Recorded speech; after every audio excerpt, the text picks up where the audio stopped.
Man, this is where me and my kids grow up. This is my block, man. This is my bread and butter. Take a shot of my bread and butter right here. This is my city. This is my workplace. This is what I do. That's a half an hour's work right there.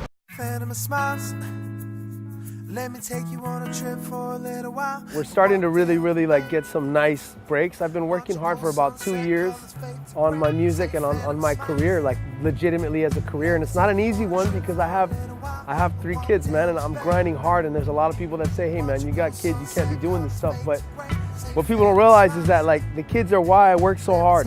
My most beautiful love. I love you so much, Kyra. You bring tears to my eyes and I'm almost gonna cry right now. When we first started on Granville Street, a lot of musicians were kind of harassed and it wasn't really cool. And you know, they started taking us and threatening to steal our instruments and, you know, arresting us. And so we stood up all together, and Randy was a big part of that, man. Randy came and supported me and Dave and all of us when we tried to fight for our rights to make music on the street.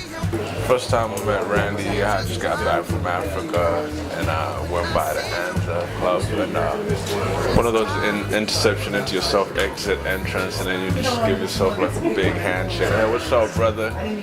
You know, I say, you're an artist? I say, yeah, you know, I do music, but beyond music. And I say something that came out of me unaware, which was people first, music last. And then he shook in a minute, like, you gotta be my brother, because I've been saying that for a minute and I haven't ran into anyone who talks that, you know. And there was this cat just dancing up on stage while people were performing, like just supporting and loving and, you know, kind of just all up in people's place. And come to realize that it was him supporting other artists before he went up to perform himself. So that's the kind of guy he was, you know, like he gave respect and he got respect. You know, the very first time I met him, before anybody even heard him sing, he gave us all a little soliloquy of who he was and what was going on in his life. And he had us right there, man. He had us there before he even sang. And then when he brought his beautiful voice and his passion through his guitar, we were done.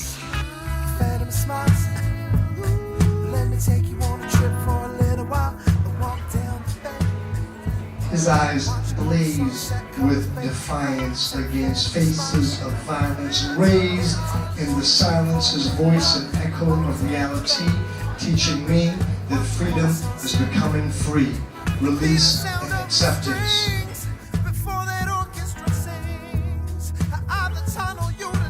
With this music also, recruit and find people who are doing things like she's doing, and as we grow, they grow what they do, and then they, instead of raising, you know, $1,300 for a thing, we can help them put on an event and make $5 grand, and then as we get bigger, we can help them make 10 grand, and then we can help them make 50, and then 125, and then 500, and then mills, and then we can really, like, it's not out of the realm of possibility. It's actually quite easy. Last week, Randy danced with me because I did a different kind of dance. It was a ceremony, and this week I'm dancing for him.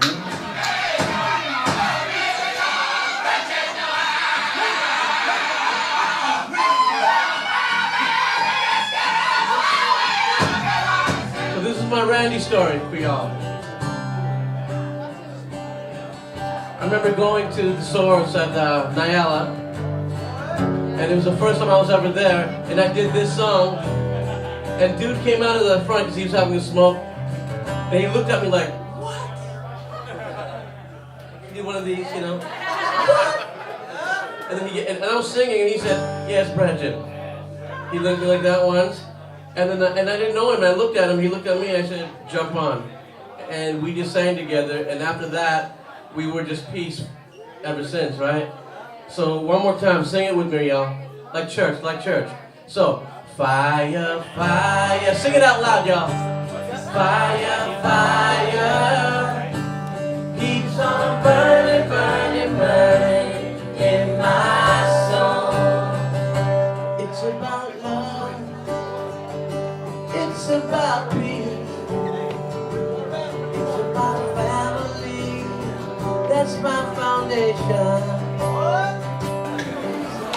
About 2 months ago, JC, our last bass player that was playing with Randy, he and I were on a walk to a gig, and I asked him, I said, well, how do you like playing with Randy? Like, how do you like how's it going for you? Like, are you happy with the music? Are you happy with playing with him? Like, are you happy with you know, being his partner? And JC just looked at me and he said, you know what? Randy's the most genuine person I've ever met in my life, and being genuine is the only thing that I expect in this life from anybody. Randy's genuine in his business, in his emotions, in his friendships, in his relationships.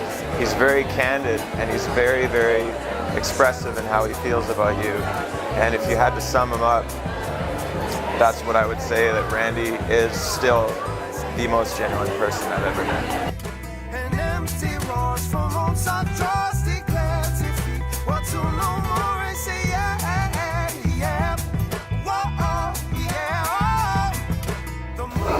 You know what this guy would do? He would go day after day and go play out on the street. Okay? He would set up PAs of various battery configurations, you know, stealing power from Starbucks, whatever he had to do. Okay? Now, we played lots of shows, right? We had lots of good venues, and cover charges, and money coming in, like everything was fine.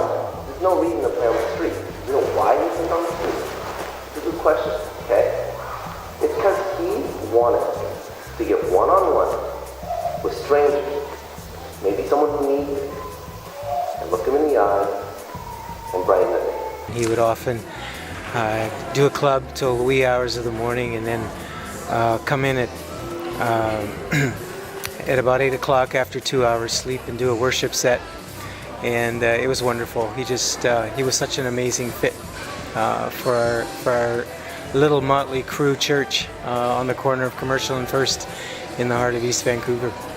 But what I like in music too, and what our music is, and what I like to think of it as, is music as a cloud that comes on the other side of the mountain. It scales the mountain within minutes. It comes over and it speaks to people that in the sense of rain. The clouds rain on the people, and that's how it speaks. And that's how I like to think of my music, of our music that we do. We like to bring positive thought, encouraging thought to people and rain it down on them. And music has the ability to do that. It has the ability to get straight to your heart when no one else can. That is the ultimate goal. That is where we're at, and that's where we want to be. We want to be to the point, we do speak to people on the local level right now, but we want to speak on a larger level. That is the ultimate goal. That's what we want, and that's what we will get, because we're working extremely hard and we're talented at what we do. We know how to write songs. My band knows how to play music. That's where we're at. I remember when the 1989 1989, the Dodgers were playing the Oakland Athletics, and the Oakland Athletics were just the big dogs. They had Jose Canseco and Mark McGuire, and my dad was at that game, and so I was watching it very, very intently. I don't even know if that's a word, intently, but whatever. And I remember Kirk Gibson came up in the 9th inning, man, boom. No, left-handed. He was injured, came in pinch hit, and freaking 3-2 count, bottom of the 9th, down by one runner on, and boom, took it deep. And I just remember going, oh my God, my dad's there. I was going nuts, I couldn't believe it. That's probably one of the most remember-ish, and that's one of my own words again, remember-ish moments of my life. The Dodgers and Oakland Athletics, 89. Lots of love in that moment, right? What's that? Lots of love in that moment. Oh, dude, it was insane. It was a beautiful moment because he was injured. He was running around the bases and he was hobbling. He couldn't even run. He was like that. And he was going like this at the same time. And I just remember thinking my dad was there. It made me so proud that my dad was there. It was awesome. And I remember later on, my dad too was kind of disappointed in himself because he didn't take me and he took a client. But I was like, nah, Dad, you don't understand, man. Like, it made me proud that you were there. Don't even sweat it, you know? Like, it's all good. So it's cool moment.